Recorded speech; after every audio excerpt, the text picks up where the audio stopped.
শরীরে অসুস্থতা আসে, মানে কি আমার একটু চোট লাগে, বাড়িতে কাজ ছিল, সেই চোটের পরে আমি শয্যাশায়ী হয়ে যাই। আচ্ছা, প্রায় 2 বছর মতো। তো 7 বছরে ওনার মেডিসিন চলছে, posted problem, sugar, pressure, thyroid, cholesterol, মানে এনি সব প্রবলেম, কিছুই আছে। সমস্ত প্রবলেম আছে। যে অ্যালোপ্যাথি সায়েন্স যেটা পারেনি সেটা কি সামান্য গাছগাছড়া দ্বারা হয়?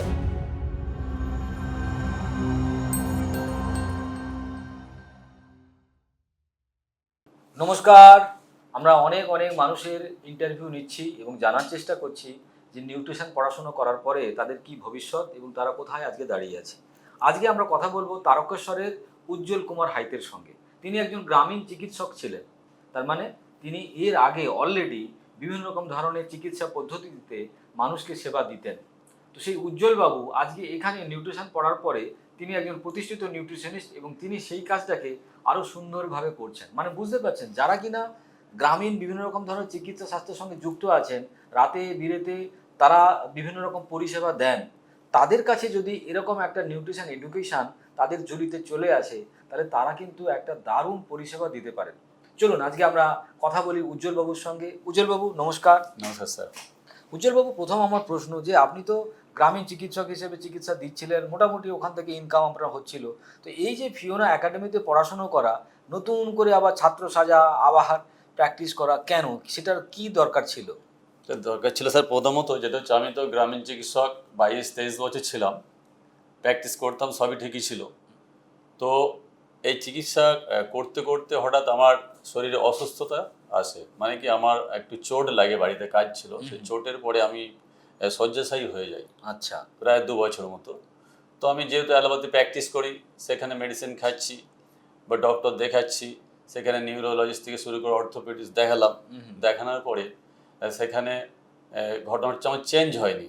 আমি সেই সাইকেলে করে যাচ্ছি, কোমরে যন্ত্রণা হচ্ছে, ওনারা বলে দিলেন যে আপনাকে কোমরে সারা জীবন বেল্ট পড়তে হবে, আর আপনার এ লাইফ আর বাইক চালানো যাবে না। আচ্ছা। সেই জায়গা থেকে এরকম চলছে, মেডিসিন খাচ্ছি, খুব কষ্টকর। তো ঠিক সেই সময় দেবদূতের মতো আমাকে যেন ঈশ্বর পাঠালেন ফিওনা একাডেমি এক স্যারকে। উনি আমাকে গিয়ে বললেন যে আপনার এই সমস্যার সমাধান হয়ে যাবে। উনি সাবজেক্টটা বলার চেষ্টা করেছিলেন।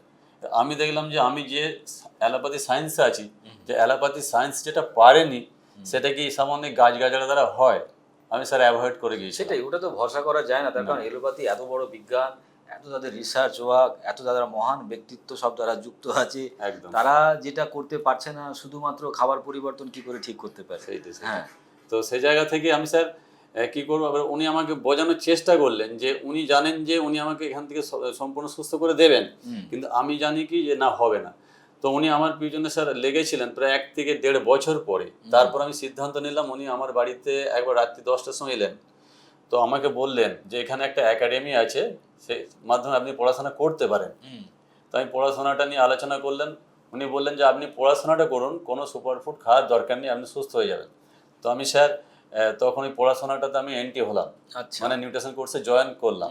পড়াশোনা স্টার্ট করলাম, করতে করতে আমি কিন্তু স্যার আমার সমস্যাটা বুঝতে পেরে গিয়েছিলাম যে কেন অসুস্থ আমি হয়েছি। আচ্ছা। তো আমি যখনই পড়তে পড়তে 3-4 মাসের মাথায় আমি কোমরে বেল্টটা খুলে দেখলাম, এরই ঠিকই তো আছে, কোনো প্রবলেম নেই।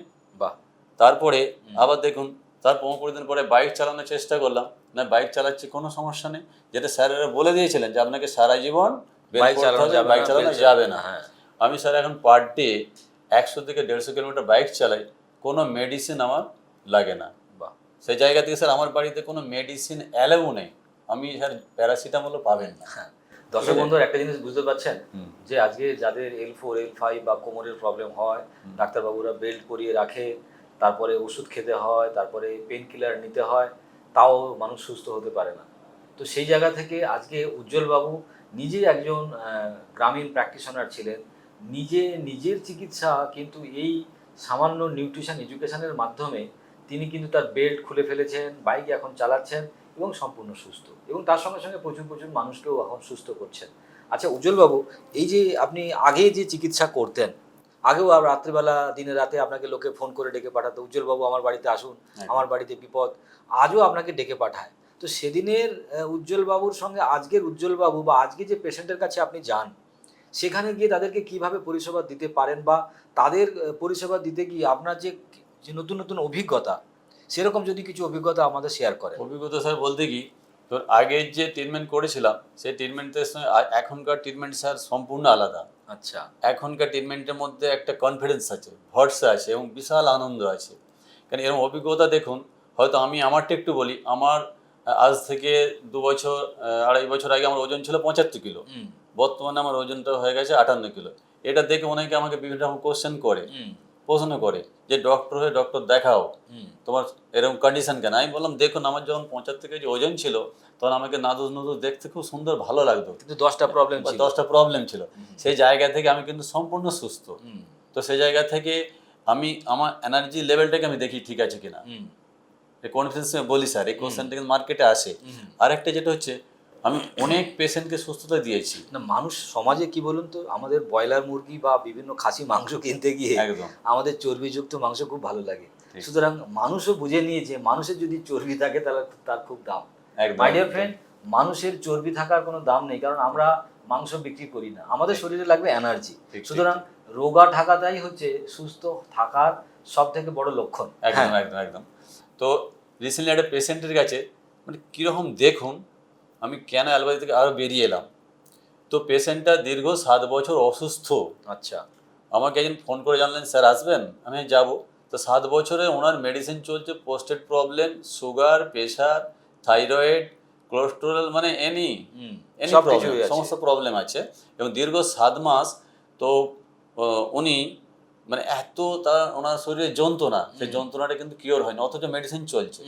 আমি যখন গেলাম, আচ্ছা আপনি মেডিসিন বলো 7 বছর, যন্ত্রণা স্যার 6 মাস মতো। আমি তাহলে এগুলো খেয়ে উপকার পাচ্ছেন? সুগারও আছে। বললো না স্যার কোনো উপকার পান, আমি ফেলে দিন। আমি কিন্তু ফেলে দিয়েছি, জোর করে ফেলিয়ে দিয়ে আপনি আপনার কনস্টিটিউশন ঠিক আছে, পায়খানা ক্লিয়ার রেগুলার। বললো স্যার কখনো একদিন ছাড়া হয়, হ্যাঁ আবার 2 দিন ছাড়াও হয়ে যায়, আবার রেগুলার মাঝে মধ্যে হয়। আমি বললাম আপনার তো মধ্যপ্রদেশ বেড়ে আছে, প্রবলেম তো আপনার পেটে, অন্য কোথাও নয়। আমি স্যার আমাদের ফিওনা একাডেমিতে শিক্ষা নিয়ে এখানে আমাদের একটা কোলন ডিটক্সিফিকেশন আছে, তার আমি সিস্টেমটা নিয়ে গিয়েছিলাম। সঙ্গে সঙ্গে ওনাকে বললাম যে কোলন আপনার করাতে হবে, কোলনটা করিয়ে দিলাম। করে দেওয়ার পরে মানে এতটা আনন্দ পেয়েছে যেটা আপনাকে বলে বোঝাতে পারবো না স্যার। তো খুব আনন্দ পেয়েছিলেন।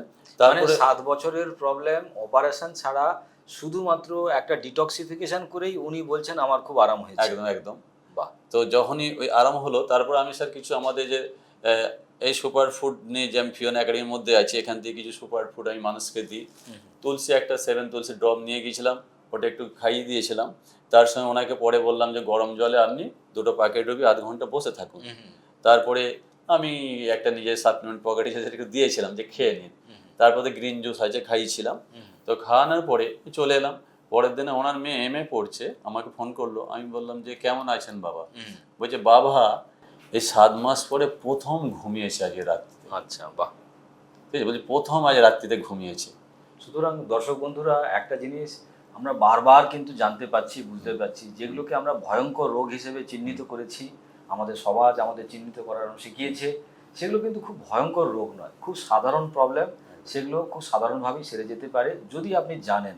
তাহলে আজকে উজ্জ্বল বাবুরা কি করেছেন? এখান থেকে পড়াশোনা করেছেন, সুতরাং তারা জানেন যে আসল প্রবলেমটা কি, এবং সেই জন্য তারা কনফিডেন্সের সঙ্গে এই প্রবলেমগুলোকে সলভ করে দিতে পারে। আচ্ছা উজ্জ্বলবাবু, সমাজে প্রচুর তো এরকম ধরনের এলোপ্যাথি প্র্যাকটিশনার, হোমিওপ্যাথি প্র্যাকটিশনার আছেন, তারা লড়াই করছেন, এবং তারা কিছুদিন ওষুধ ফষুধ দেওয়ার পরে বলে আপনি হার্টের স্পেশালিস্টের কাছে চলে যান, আপনি মেডিসিন স্পেশালিস্টের কাছে চলে যান। তার মানে তারা তাদের পেশেন্টকে নিজের কাছে রাখতে পারেন না, তাদের নলেজ কমের জন্য। তো সেই জায়গায় এরকম প্র্যাকটিশনার ভারতবর্ষে প্রচুর আছে, তাদেরকে আপনি কি মেসেজ দিতে চান? তাদেরকে আমি এটাই মেসেজ দিতে চাই যে দেখুন, আমরা যে প্রসেসে আছি, যে অ্যালোপ্যাথি সিস্টেমের প্রসেসে আছি, সেই প্রসেসটা আমি আমার থেকে যেটা বোঝানোর চেষ্টা করি, এটা কিছুটা রং আছে। কারণ আমি একটা মানুষকে অ্যালোপ্যাথি সিস্টেমে তার হচ্ছে সিমটমস দেখে ট্রিটমেন্ট করছি, আমরা ওই প্রবলেমের জায়গাটাই খুঁজে বার করানোর চেষ্টা করছি না। মানে ব্যথা মানে ব্যথা ট্রিটমেন্ট করো, কিন্তু ব্যথা কেন কারণ সেটা নিয়ে ট্রিটমেন্ট হয় না।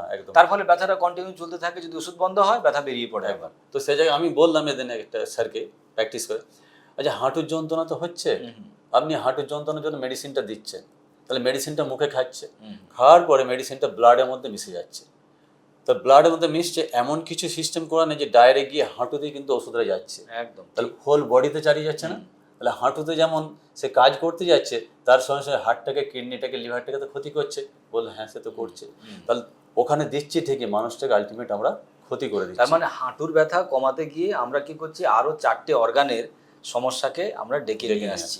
তো সেইটা এটা মানে বলা কিছুই নয়, কারণ আজকে যারা কিনা মেডিকেল প্র্যাকটিস করেন, WHO পর্যন্ত এই মেডিসিনের যে একটা সাইড এফেক্ট, সেটা নিয়ে কিন্তু তারা বারবার করে বলে। তার কারণ মেডিসিন কিছুটা সময়ের জন্য হয়তো আপনাকে উপকার দেবে, কিন্তু মেডিসিন সারা জীবনের জন্য আপনাকে অপকারই দেবে, উপকার দেবে না। আচ্ছা উজ্জ্বল বাবু, এই যে আপনি প্রচুর প্রচুর মানুষকে সেবা করছেন, পরিষেবা দিচ্ছেন, তাতে আপনার যে পরিবার, যেখানে আগে একটা অর্থনৈতিক অবস্থায় আপনি ছিলেন, এখন এই নিউট্রিশন এডুকেশন নেওয়ার পরে এখন কি আপনার অর্থনৈতিক সেই জায়গাটা আরো ভালো হয়েছে, না আপনার এখনো চ্যালেঞ্জ সেরকম ভাবে চলছে? না স্যার, আমার অনেক ভালো হয়েছে। কারণ চেম্বার আমি হুগলির ছেলে, তারকেশ্বরে থাকি, আমি কিন্তু চেম্বার পশ্চিম মেদিনীপুরে করি। আচ্ছা। চেম্বার খানাকুলে করি, বাড়ির পাশাপাশি একটা জায়গা রাজবুলহাট, সেখানেও আমি চেম্বার করি। তো চেম্বার থেকে আমি একটা ভালো আয় করি। তাছাড়া সিস্টেমেটিক আমি স্যার বহু স্টুডেন্ট এখানে এন্ট্রি করতে পেরেছি। আচ্ছা, মানে একটা টিম বানিয়ে ফেলেছেন একটা আপনারা। করেছি, কারণ আমি চাইছি কি আমি যেহেতু সুস্থ হচ্ছি, তার মাধ্যম দিয়ে এখানে একটা আমাদের লাইফ তৈরি হচ্ছে, যেটা অর্থনৈতিক জায়গাটা আমাদেরকে দেখতে হবে। আমি কিন্তু অনেক নিউট্রিশনস এন্ট্রি করেছি, তাদেরকে সেইভাবে বলছি যে হয়তো আমরা আজকে ক্যারিয়ার ওরিয়েন্টেড এডুকেশন একটা পাচ্ছি, তাহলে আমরা এই যে এডুকেশন আমরা নিয়েছি ক্লাস 1 থেকে গ্র্যাজুয়েশন পর্যন্ত, সেই এডুকেশনটা কয়েক লক্ষ টাকা আমাদের খরচ হয়েছে, সেই এডুকেশনটা সার্টিফিকেট নিয়ে আমরা কিন্তু ঘুরে বেড়াচ্ছি, ধর্মতলায় ধর্ণা দিচ্ছি চাকরির জন্য। তাহলে এখানে যে ক্যারিয়ার ওরিয়েন্টেড এডুকেশন, যেটা আমরা যত সামান্য 19,999 টাকার মধ্যে করছি বাড়িতে বসে, এবং 9 মাসের মধ্যে, যার মধ্যে ক্যারিয়ার আছে, যে এডুকেশনটা আমাদের ক্যারিয়ার দিচ্ছে। মানে দর্শক বন্ধুরা একটা জিনিস বোঝার চেষ্টা করুন, যে আমরা তো প্রচুর পড়াশোনা করছি, কিন্তু সেই পড়াশোনাটা আমাদেরকে ভবিষ্যতে কোনো একটা কেরিয়ার দিতে কিন্তু সামর্থ্য হচ্ছে না। এবং তার সঙ্গে সঙ্গে আরও কিছু ব্যাপার আছে, তার কারণ সমাজের ওটার প্রয়োজনীয়তা নেই। A for apple, B for ball, সমাজে কোথায় আপনি বলবেন? বাবার হইলো আবার জ্বর, সারে বে ঔষধে, এই কথাটা কাকে আপনি শেখাবেন, কাকে বলবেন? সে তো বই থেকে পড়ে নেবে। সুতরাং সেখানে একটা মানব কল্যাণমুখী কিছু জিনিস জানার দরকার, যেটা কিনা মানুষের কাজে লাগবে, এবং সেই কাজটা যদি আপনি জানেন, তাহলে কিন্তু একটা পরিষেবার মাধ্যমে আপনি কিন্তু প্রতিষ্ঠিত হতে পারেন। আর আজকে যারা ওষুধের মাধ্যমে বিভিন্নভাবে চিকিৎসা করে নিজেদেরকে, জীবনকে ভাবছেন আপনারা ঠিক রাখবেন, পেরে উঠছেন কোথায়? ওষুধ তো বন্ধই হচ্ছে না, রোগ একটার পর একটা রোগ এসেই চলেছে। উজ্জ্বল বাবুর নাম্বার আমি আপনাদেরকে দিয়ে দেব ভিডিও নিচে। আপনারা চাইলে যারা তারকেশ্বর এলাকায় থাকেন, তারা উজ্জ্বল বাবুর সঙ্গে যোগাযোগ করতে পারেন, ওনার পরিষেবা নিতে পারেন।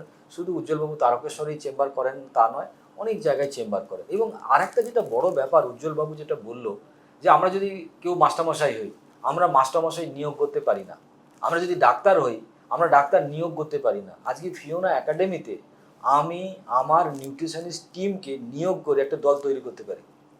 মানে আমি তো পড়াশুনো করছি, তার সঙ্গে সঙ্গে আমার সঙ্গে আরও অনেক স্টুডেন্ট একসঙ্গে পড়লে কি হবে, আমরা একটা ছোটোখাটো সেলফ হেল্প গ্রুপ তৈরি করে আমরা নিজেরা আরও বড় অবস্থায় পরিষেবা দিয়ে একে অপরকে সহযোগিতা করে আমরা একটা অসাধারণ একটা ইনকাম পলিসি তৈরি করতে পারি, যেটা কিন্তু ফিওনা একাডেমি আমাদেরকে দিয়েছে। মানে আপনি একা নন, আপনি একা নিউট্রিশনিস্ট নন, আপনার সঙ্গে আপনার জুনিয়র, আপনার সঙ্গে আপনার সিনিয়র, তারাও কিন্তু আপনার সঙ্গে একটা যৌথভাবে কাজ করছে। তার ফলে কিন্তু কাজটা যেমন বেশ শক্তপোক্ত হয় এবং কাজটা অনেক নির্ভরশীলতা পাওয়া যায়।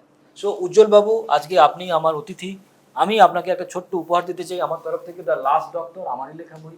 নিশ্চয়ই আপনারা পড়ে ফেলেছেন, যারা পড়েনি তারা পড়ে দেখবেন কেন লাস্ট ডক্টর, এবং ডক্টর সম্বন্ধে আমাদের ধারণা বদলে যাবে। পৃথিবীতে যদি কেউ লাস্ট ডক্টর হয়, সেটা হচ্ছে আমাদের প্রকৃতি। কারণ প্রকৃতি অলরেডি আমাদের জন্য ওষুধ, আমাদের জন্য খাবার, আমাদের জন্য সব কিছু বানিয়ে রেখে দিয়েছে। আমরা যদি সঠিকভাবে জানতে পারি, তাহলে কিন্তু আমাদের ডক্টর, মেডিসিন বা এই ধরনের সমস্যা আমাদের পড়তে হবে না। সো এটা আমার তরফ থেকে উজ্জ্বলবাবু আপনাকে উপহার। সো দর্শক বন্ধুরা, আমরা উজ্জ্বলবাবুর সঙ্গে কথা বললাম। এরকম আরও অনেক নিউট্রিশনিস্ট উজ্জ্বলবাবুদের মতো মানুষদেরকে নিয়ে আপনাদের সামনে নিয়ে আসবো এবং বোঝানোর চেষ্টা করব যে কেন তারা নিউট্রিশন এডুকেশন নিয়ে পড়াশুনো করছে এবং তাদের ভবিষ্যৎ তারা কোথায় তাদের নৌকাটাকে বাঁধতে পেরেছে। সো আজকে এখানেই আমরা শেষ করছি। নমস্কার। নমস্কার।